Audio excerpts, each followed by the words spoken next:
बहुत पहले पुरानी बात है कि दरियाए सिंध के किनारे बसा हुआ शहर मेहराबाद अपनी खूबसूरती के लिए जाना जाता था। यहाँ का बादशाह सुल्तान जहांगीर अपनी इंसाफ पसंदी के लिए मशहूर था और उसकी मलका समीना अपनी रहमदिली के लिए पूरी सल्तनत में जानी जाती थी।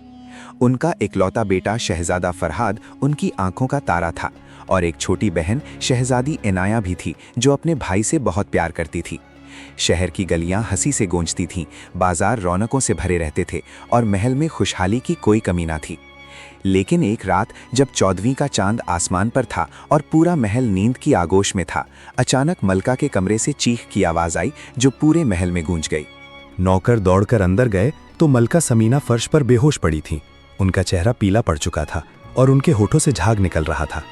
सुल्तान जहांगीर ने खुद आकर देखा तो उसके होश उड़ गए, क्योंकि मलका की जान जा चुकी थी और उनकी आंखें खुली हुई थीं, जैसे कोई सवाल कर रही हों।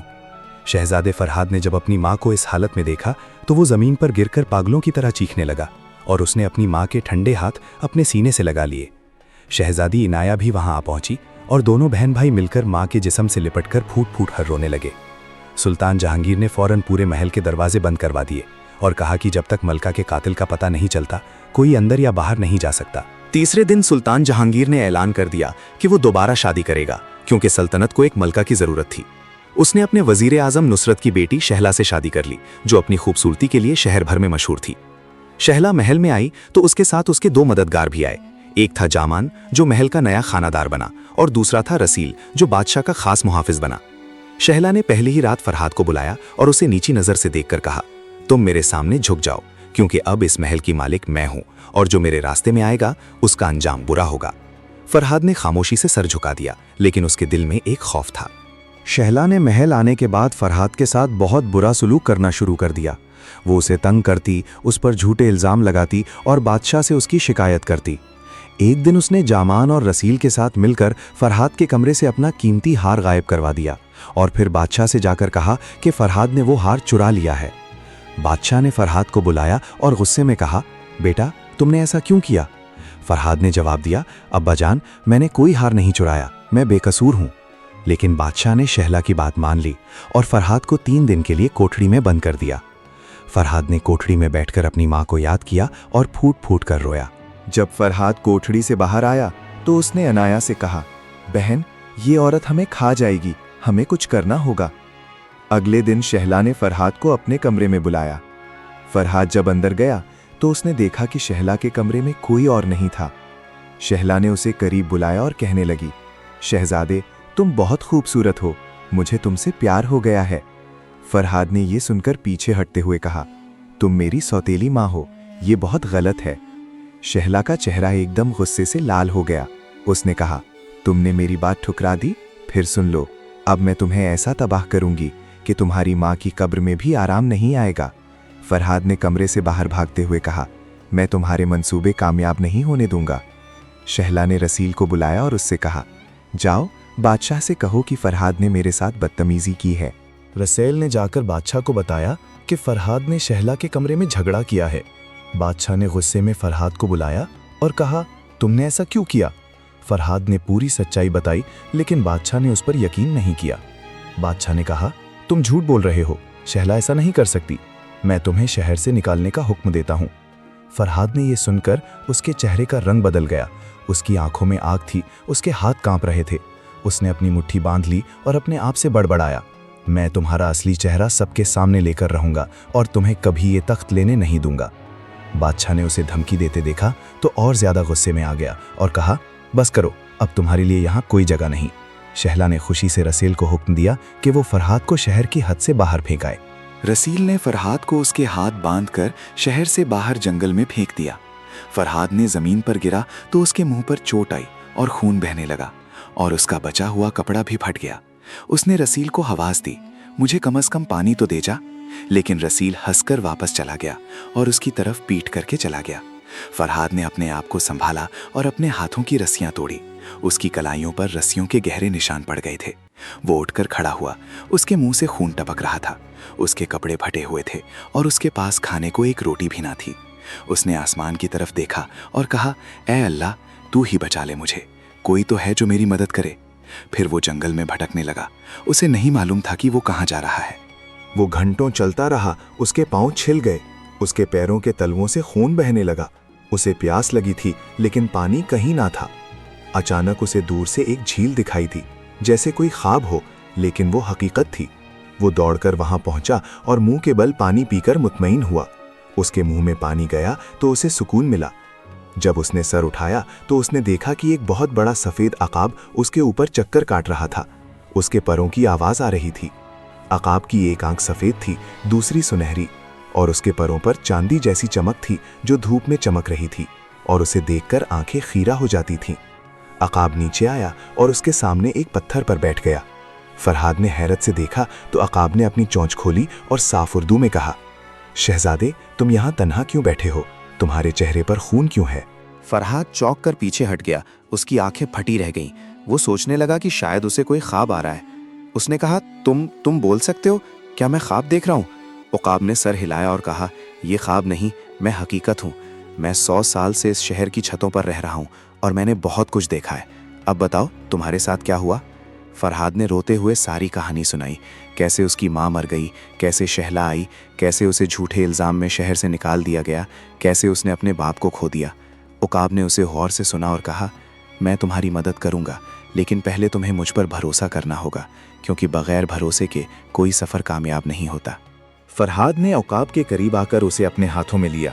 उसने उकाब के पैरों को छुआ और कहा, तुम पर भरोसा ना करूं तो किस पर करूं? मैंने अपना सब कुछ खो दिया है, अब तुम ही मेरे पास हो। उकाब ने जवाब दिया, मैं तुम्हें एक ऐसी जगह ले चलता हूं जहां एक बूढ़ा दरवेश रहता है। वो बहुत पुराना और दाना है। वो तुम्हें तुम्हारी माँ के कातिल का पता बता सकता है, लेकिन वहां जाने का रास्ता बहुत खतरनाक है। क्या तुम तैयार हो? फरहाद ने कहा, मैं अपनी जान दे दूंगा, लेकिन सच जानकर रहूंगा, चाहे रास्ते में कितने ही शेर और सांप क्यों ना आए। चलो, मुझे ले चलो। उकाब ने उसे अपने कंधे पर बिठाया और वो दोनों जंगल में गहराई की तरफ चल पड़े, जहां से वापसी मुश्किल थी। वो पहाड़ी रास्तों पर चढ़ने लगे, जहां एक तरफ गहरी खाइयां थीं और दूसरी तरफ ऊंची चट्टानें। नीचे देखना भी डर लगता था। रास्ता इतना तंग था कि एक कदम गलत पड़ा तो नीचे जा गिरेंगे और कोई आवाज़ भी ना सुनेगा। फरहाद ने अपनी जान की परवाह ना करते हुए उकाब को अपने कंधे पर बिठाए रखा। वो खुद थक चुका था, लेकिन उकाब को नहीं उतार सकता था। अचानक एक बड़ा पत्थर ऊपर से लुढ़का और फरहाद के सर से टकराया। उसकी पेशानी फट गई और खून बहने लगा। उसकी आंखों के सामने अंधेरा छा गया। उसने अपने कपड़े का टुकड़ा फाड़कर अपना सर बांधा और फिर चलने लगा। उसकी आंखों के सामने अंधेरा छा रहा था, लेकिन वो रुका नहीं और ना ही उसने आवाज़ निकाली। उकाब ने कहा, शहजादे, तुम बहुत जख्मी हो, आराम कर लो, वरना तुम मर जाओगे। फरहाद ने जवाब दिया, नहीं, मुझे जाना है, मैं रुकूंगा नहीं, चाहे मेरा जिस्म टुकड़े टुकड़े हो जाए। वो आगे बढ़े तो उन्हें एक दरिया मिला, जिसका पानी बहुत तेज बह रहा था और अंधेरे में कुछ दिखाई नहीं दे रहा था। सिर्फ पानी की कड़कड़ाहट सुनाई दे रही थी। फरहाद ने उकाब को अपने कंधे से उठाया और अपने सर पर रख लिया, ताकि उकाब को पानी न लगे। फिर उसने दरिया में छलांग लगा दी। लहरें इतनी तेज थीं कि उसे बार बार नीचे ले जा रही थीं। उसने अपने हाथ और पांव मारे, लेकिन वो बहता जा रहा था, जैसे कोई उसे खींच रहा हो। उकाब ने उसे चोंच से पकड़कर खींचा, लेकिन उकाब की ताकत कम पड़ रही थी। उकाब खुद भी थक चुका था। फरहाद ने एक बड़े पत्थर को पकड़ लिया और जोर लगाकर बाहर निकला। उसकी उंगलियों के नाखून टूट गए थे। उसके जिस्म पर सैकड़ों जख्म थे। उसके कपड़े फट चुके थे और वो सांस नहीं ले पा रहा था। उसका सांस फूल रहा था।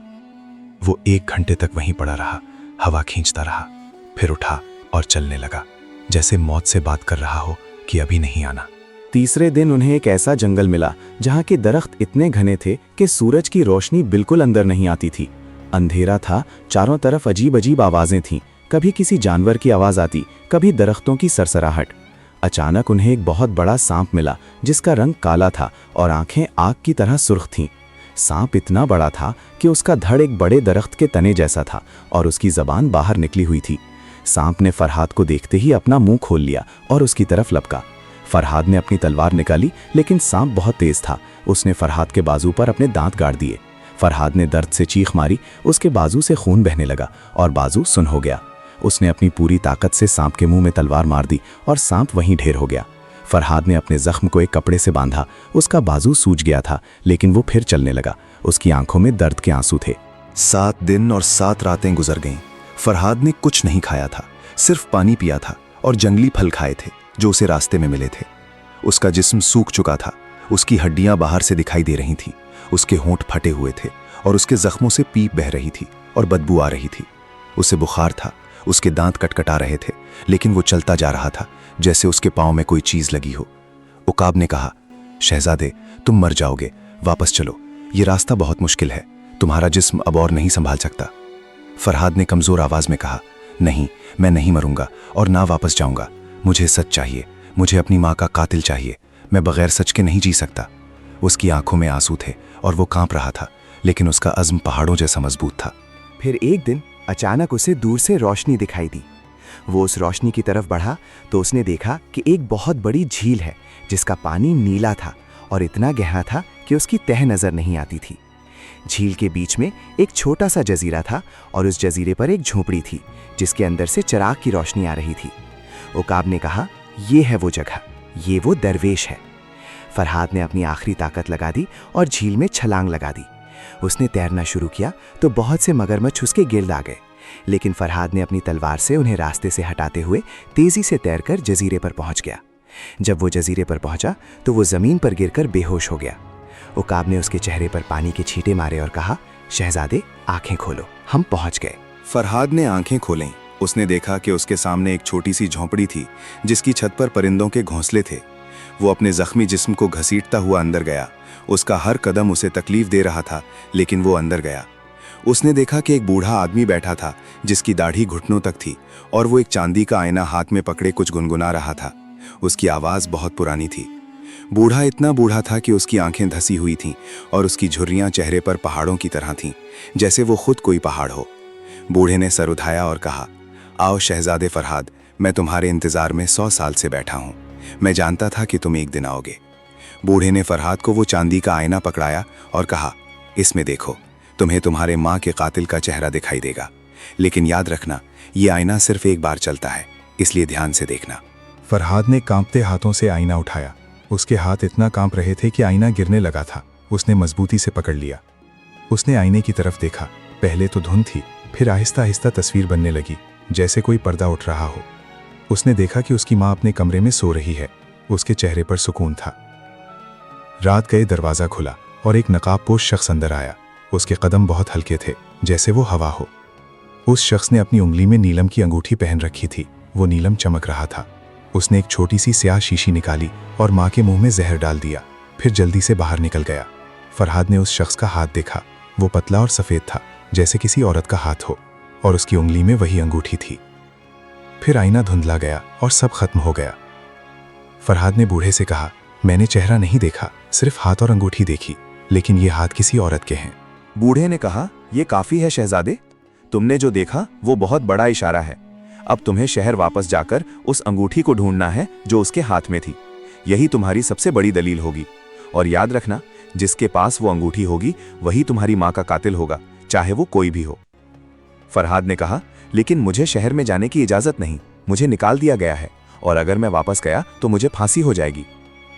उकाब ने कहा, मैं तुम्हें रात के वक्त शहर में ले जाऊंगा, कोई देख नहीं पाएगा, और मैं दिन को उड़कर शहर के हर शख्स के हाथ देखूंगा और वो अंगूठी ढूंढूंगा। फरहाद ने बूढ़े का शुक्रिया अदा किया, उसके पांव छुए और उकाब के साथ वापसी का सफर शुरू कर दिया। अब उसके पास एक इशारा था, एक अंगूठी, और उसे ढूंढनी थी। शहर वापस आकर उकाब ने फरहाद को एक पुराने खंडर में छुपा दिया जो शहर के बिल्कुल किनारे पर था और वहां कोई नहीं आता था। उकाब खुद उड़कर शहर के हर गली, हर बाजार, हर घर में गया और हर शख्स के हाथ को गौर से देखने लगा। उसने सैकड़ों हाथ देखे। तीसरे दिन उकाब ने महल के आंगन में शहला को बैठे देखा। वो फूल सूंघ रही थी और उसके हाथ में बिल्कुल वही चांदी की अंगूठी थी जिस पर नीलम का पत्थर था। धूप में वो नीलम चमक रहा था। उकाब ने फौरन उड़कर फरहाद को यह खबर दी। फरहाद की आंखों से गुस्से के आंसू बह निकले। उसका दिल धड़कने लगा और उसने कहा, वही है, वही कातिल है, वही है जिसने मेरी माँ को मारा, और मैं उसे छोड़ूंगा नहीं।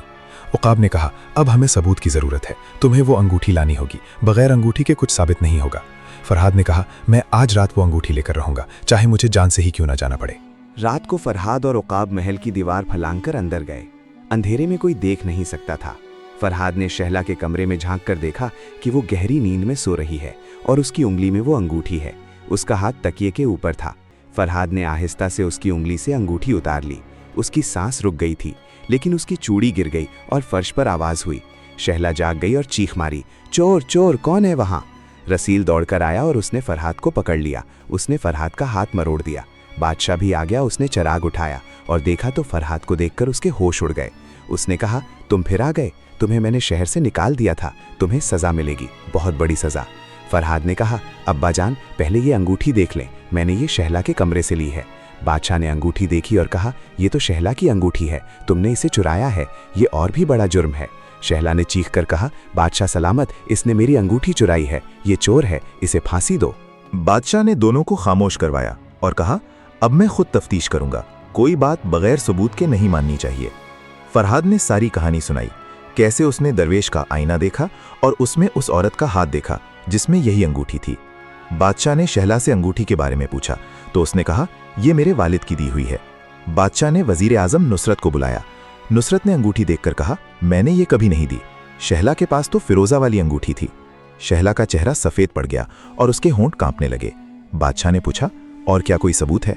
फरहाद ने कहा, अब्बा जान, शहला के कमरे में वो जहर भी होगा जो मां को दिया गया था, कातिल जहर फेंकते नहीं। बादशाह ने कमरे की तलाशी ली तो आईने के पीछे से वो शीशी निकली जिस पर शहला के हाथों के साफ निशान थे। बादशाह ने शीशी हकीमों के पास भेजी और हुक्म दिया कि फौरी जांच की जाए। हकीमों ने जांच करके बताया कि ये वही नायाब जहर है जो मलका समीना को दिया गया था, इसमें कोई शक नहीं। बादशाह ने शहला की तरफ देखा तो उसकी आंखों में आंसू थे, लेकिन वो खौफ से जमी हुई थी, उसके घुटने लड़खड़ा रहे थे। बादशाह ने आहिस्ता लेकिन बहुत सख्ती से पूछा, शहला, तुमने मेरी बीवी को क्यों कत्ल किया? वो तुम्हारा क्या बिगाड़ती थी? शहला ने घुटनों के बल गिरकर कहा, उसकी आवाज में लर्जिश थी, मुझे माफ कर दो, मैं तख्त की लालच में आ गई थी। मैं चाहती थी कि मेरा बेटा बादशाह बने, लेकिन फरहाद रास्ते में रुकावट था और मलका उसकी हामी थी। पूरे दरबार में सनसनी फैल गई, लोगों के मुंह खुले रह गए। बादशाह ने गुस्से से कहा, जिसकी आवाज पूरे महल में गूंजी, तुम्हें और तुम्हारे इन मददगारों को सख्त से सख्त सजा मिलेगी, कोई रहम नहीं किया जाएगा। बादशाह ने शहला को वही जहर पिलाया जिससे उसकी आवाज हमेशा के लिए जाती रही और उसका मुंह बिगड़ गया।